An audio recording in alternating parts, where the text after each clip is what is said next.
Hello everybody, it's James, and on behalf of Neptic Fathers, I'm going to be bringing you all another video from the book Genesis, Creation, and Early Man. So I've received a number of comments from the videos I've previously done from Genesis, Creation, Early Man, and in those videos I quote the more recently canonized saints on the Orthodox Church who've been alive since the establishment of Darwinian evolution as the main scientific theory in the Western world. And some people were interested in more content in this book, and I thought I'd read some more sections out of this book, and I would go over what Father Seraphim Rose has to say on some of the sections that are quotes of his that are in here. So this book here is actually the second edition. The first edition was published in 2000, and the second edition was published in 2011. And it's, I think, probably maybe 150% larger, or even maybe even more than that. So like 175% larger. So it's a substantially larger book. And so I thought I would try to get Father Seraphim Rose's quotes on one of the videos, because he is the one that started this great work.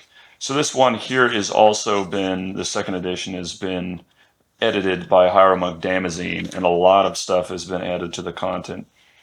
And so one of the things I thought would be good, in addition to covering the stuff with what Father Seraphim Rose had to say, would be to cover some of the stuff that would, how Orthodoxy would view creation science differently than maybe some Protestant evangelicals. So this is on page 36. This section is on the Holy Fathers on Genesis. To Father Seraphim, it was self-evident that evolutionism, with its innumerable corollaries in modern thought and life, was antithetical to the Orthodox worldview that he embraced. He wrote, "I have always regarded evolution in all its ramifications as an important part of the modern American intellectual baggage which I left behind when I became Orthodox, and it never occurred to me that any aware Orthodox Christian would regard it as unimportant, especially now when many scientists have abandoned it purely on scientific grounds, and when the pseudo-religious presuppositions of its supporters are so evident." As Father Seraphim noted, all attempts by Christians to add God to the Darwinian theory of evolution are self-contradictory, because the whole purpose and intent of the theory of physical evolution is to find an explanation of the world without God, i.e., physical evolution is by its nature atheistic, and it's only ridiculous when theologians run after the latest scientific theory in order to not be left behind by the times. Here on page 36, there is a quite lengthy footnote. As atheist evolutionists Stephen Jay Gould and Ernst Mayr have shown through researching Charles Darwin's notebooks, Darwin identified himself as a philosophical materialist, hence in essence an atheist, as early as May 1838, several months before he developed the idea of natural selection as a driving force behind evolution. And that is from Gould, Ever Since Darwin, pages 24 and 25. And Mayer, One Long Argument, page 15. Moreover, his early notebooks show that he entertained two other mutually exclusive materialistic theories of evolution before finally arriving at his final theory, which indicates that he was attempting to make empirical data conform to his prior philosophical outlook by means of various hypothetical models and mechanisms. Having settled on natural selection as the mechanism, he was well aware that the thoroughgoing materialism of his theory rendered a supernatural creator superfluous. He wrote, "The old argument of design in nature as given by Paley fails now that the law of natural selection has been discovered." Accordingly, he referred to natural selection as my deity. That's a reference to Asa Gray on June 5th, 1861 in a letter, and to his theory as the devil's gospel, and that's a letter to T.H. Huxley on August 8, 1860. As historian of science George James Grinnell has concluded after years of research into Darwin's public and private writings, "I've done a great deal of work on Darwin, and can say with some assurance that Darwin also did not derive his theory from nature, but rather superimposed a certain philosophical worldview on nature and then spent 20 years trying to gather the facts to make it stick. That's from Grinnell, Re-examination of the Foundations. And now going back to the writing here on page 37. Just how far his fellow Orthodox Christians had gone in accepting the reigning evolutionary paradigm was first made known to Father Seraphim in 1973. In February of that year, he helped and encouraged his spiritual son, Alexei Young, a public school teacher, and it has a note here that Alexei Young eventually became a monk, Hieroschema monk. And so he encouraged his spiritual son, Alexei Young, a public school teacher, to write and publish an Orthodox article against evolution. This article, as Father Seraphim later wrote, touched something very deep. It broached a volatile subject which until then most Orthodox Christians in the West, either swayed or confused by the bold claims of naturalism posing as science, had preferred not to discuss. Soon after Alexei's article appeared, articles began coming out in major Orthodox journals in support of evolutionism. This was not surprising to Father Seraphim, for he had known ever since his conversion that many Orthodox in America were, largely unconsciously, influenced by the spirit of this world and its intellectual fashions. However, he was genuinely surprised when his fellow traditionalist Orthodox, who like him were critical of the modern ecumenical movement, also came out in favor of evolutionism and roundly censored Alexei for his article. Frankly, Father Seraphim wrote, "We were astonished that people who are so keen on ecclesiastical matters, ecumenism, etc., should seem never to have given much thought to such an important thing as evolution. Apparently it is because it seems to be outside the church sphere." To one of these traditionalist Orthodox, Father Seraphim wrote, "We fully agree with Alexei that evolution is one of the most dangerous concepts that faces Orthodox Christians today. Perhaps it is the very key to the assault upon the church, to the very philosophy of the coming Antichrist."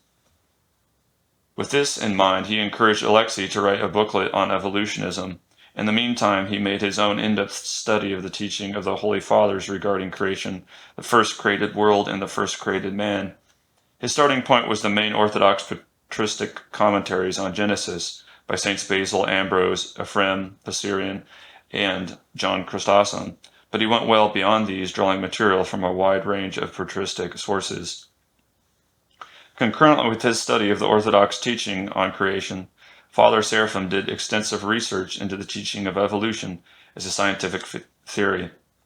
Comparing the two teachings, he discovered that the ancient fathers, although they of course did not refute Darwinian evolution per se, since it had not been invented until recent times, provided a definite refutation of its main tenets. In the first place, they explicitly rejected the scientific philosophical speculations of their own days, which posited a naturalistic origin of the cosmos, and which thereby anticipated the modern theory of evolution. As against such theories, they affirmed that God's supernatural acts of creation were direct, instantaneous, and effortless, showing forth his omnipotence.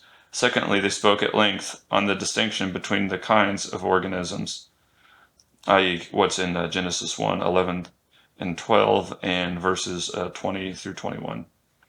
Both at the same time of their creation and afterwards, and were clearly against any philosophy that would confuse that distinction. Their teaching allowed for variation within each kind which is observable and scientifically demonstrable, but was adamantly opposed to the idea that one kind could be transformed into another, an idea intrinsic to modern evolutionary theory, but scientifically unprovable. In the course of his research into the patristic understanding of Genesis and creation, which he undertook, as always, with heartfelt prayer, Father Seraphim perceived the profound harmony which, as we have seen, characterized the testimony of the Fathers. Concerning the various patristic commentaries on Genesis, he said, "Here we can see how when one Father speaks specifically on one passage, another Father will perhaps say something in detail about a different passage. If you keep it all together, you get a very good overview of how the mind of the Church, how the Fathers in general look at these passages. You might find a disagreement over some little interpretation, some small point, but concerning the big points, you will see they all say the same thing in different ways, that they are quite in harmony over how to interpret the book of Genesis." In finding the consensus of the Fathers, the whole patristic teaching concerning the first book of the Old Testament, the most basic question that Father Seraphim addressed was, did the Fathers view the Genesis account as a record of real events and people? Having become familiar with the ideas brought forth by Christian evolutionists, including Orthodox ones, Father Seraphim knew that the most common, and perhaps inevitable, means they employed to make evolution and Christianity appear compatible was to dehistoricize the book of Genesis, especially the early chapters, viewing it as merely a parable, allegory, or mythological narrative. According to this approach, theological, spiritual, and typological meanings can be derived from the Genesis narrative, while the historical meaning can be dismissed as unimportant and expendable. As Father Seraphim understood from his own immersion in the patristic literature on the subject, such an approach runs directly counter to that of the Holy Fathers. In interpreting Genesis, the Fathers did draw out its theological meaning, seeing it in the light of New Testament revelation. In the light of Christ's redemptive work, they applied the truths of the Genesis narrative to the daily lives of Christians, and offered symbolic, spiritual, and typological interpretations of certain elements of the narrative. However, the Fathers did not, as do today's evolutionists, offer such interpretations to the exclusion or at the expense of the historical meaning. They regard the early chapters of Genesis as divinely inspired prophecy of the past, telling of real events and people. The dehistoricizing of Genesis is not a problem unique to our own times. The ancient Fathers dealt with it also, counting it among the heretical tendencies of the Origenists. As Father Seraphim noted, the 4th century Father John Chrysostom, Basil the Great, and Ephraim the Syrian, all of whom, as we have seen, wrote commentaries on Genesis, specifically warned against treating Genesis as an unhistorical myth or allegory. In the integral Orthodox worldview of the Holy Fathers, neither the theological nor the historical meaning of Holy Scripture can be regarded as expendable. One cannot exist without the other, for the higher theological spiritual meaning is founded upon humble, simple faith in the historical reality. As St. Cyril of Alexandria wrote, one cannot apprehend rightly the Scriptures if one attempts to draw out spiritual meanings from them without believing in the historical reality of the events and people they describe. If an element in the historical record of Scripture can be given a symbolic or spiritual interpretation, the value of this interpretation is tied to the very historicity of the record. Thus, according to St. John Chrysostom, when we view an event in the Old Testament as a type of the incident in the life of Christ, we must at the same time view the former as having actually happened. Speaking specifically of those who would dehistoricize the account of paradise in the book of Genesis, St. John Chrysostom warned, "Let us not pay heed to these people, let us stop up our hearing against them, and let us believe the divine Scripture, and following what is written in it, let us strive to preserve in our souls sound dogmas." Father Seraphim, in quoting this passage, pointed out the connection St. Chrysostom drew between the right understanding of dogmas and the upholding of the historical meaning of Genesis. For St. Chrysostom, as for the other Fathers, the dogmas of the Church cannot be divorced from history. All the areas of the Church's theology, triadology, particularly those aspects pertaining to the economic actions and revelations of the Holy Trinity, protology, anthropology, Christology, pneumatology, soteriology, ecclesiology, and eschatology, are tied in some way to objective, real events that have happened or will happen. Furthermore, since each area of Orthodox theology is connected to the others as in a seamless garment, the historical dimension of one area of theology is tied to the same dimension of other areas. Thus, the Church's understanding of the creation, the first created world, and the fall of man is linked inextricably to her understanding of the world's redemption by Jesus Christ. As we learn from the Genesis account of the fall, and especially from its explication by the Holy Apostle Paul and the Holy Fathers after him, death entered the world as a consequence of man's first act of sin. The fall of man through eating of the tree, said Father Seraphim, was a real physical event bringing about an actual change in man's spiritual and bodily condition. Likewise, Christ's death on the cross, in which he took upon himself the ultimate physical consequence of sin in order to overcome all the consequences of sin, was a real physical event, not an image or an allegory. And through it comes an actual change in man's condition. It gives us salvation, not figurative salvation, but actual salvation. If, on the contrary, one dehistoricizes the book of Genesis in order to make the Christian faith compatible with the modern evolutionary outlook, one breaks the physical, causal connection between Adam's act of sin and the presence of death in the world. In so doing, one removes the theological basis for understanding the physical, causal connection between Christ's death and the overcoming of the consequences of sin in the world. As Father Seraphim understood, belief in Genesis as history is also bound up with faith in what will come into being in the future age beyond the general resurrection. And according to St. Paul and the Holy Fathers, the entire visible creation was incorrupt, without decay, before the fall of man, and this incorruption will be restored at Christ's second coming. Thus, belief in the incorrupt first created world is linked specifically with belief in the future age of incorruption. If we believe and think as the Holy Fathers do, Father Seraphim added, then our future incorruptibility will be real, as was that of the creation and of Adam before his disobedience. Thus, one's understanding of the book of Genesis has implications that go far beyond the basic question of literal and symbolic interpretations. As Father Seraphim saw, it is foundational to one's Orthodox Christian worldview.